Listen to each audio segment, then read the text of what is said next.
And Buddy is the Bishop of the District of Columbia, who oversees the church that the president just used as a photo op. Bishop Buddy, thank you for being here. What are your thoughts as you saw what happened, and as you look at these images now of so many Americans crying out in the streets for law and order that is applied equally to all of us, regardless of color, regardless of economic status? I want to thank you for letting me be on this, be part of this conversation. Let me be clear.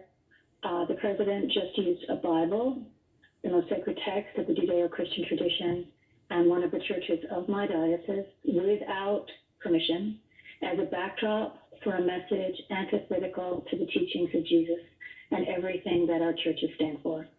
And to do so, as you just said, he sanctioned the use of tear gas by police officers in riot gear to clear the churchyard. I am outraged. The president did not pray when he came to St. John's, nor, as you just articulated, did he acknowledge the agony of our country right now, and in particular that of the people of color in our nation, who wonder if anyone in public power will ever acknowledge their sacred words, and who are rightfully demanding an end to 400 years of systemic racism and white supremacy in our country. And I just want the world to know that we in the Diocese of Washington, following Jesus and his way of love, we distance ourselves from the incendiary language of this president. We follow someone who lived a life of nonviolence and sacrificial love.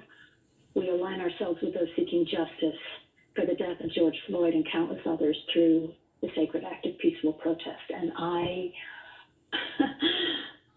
just can't believe what my eyes have seen tonight. You had no idea he was going to do that? I had no idea. I was watching the news with everyone else, and as you might imagine, I have been fielding out just phone calls and emails and texts of outrage from my people and from people across the country wondering what on earth did we just witness.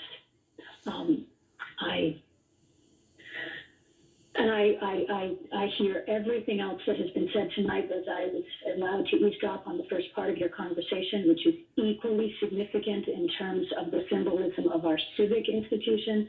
But what I am here to talk about is the abuse of sacred symbols for the people of faith in this country to justify language, rhetoric, an approach to this crisis that is antithetical to everything we stand for, everything that this faith stands for.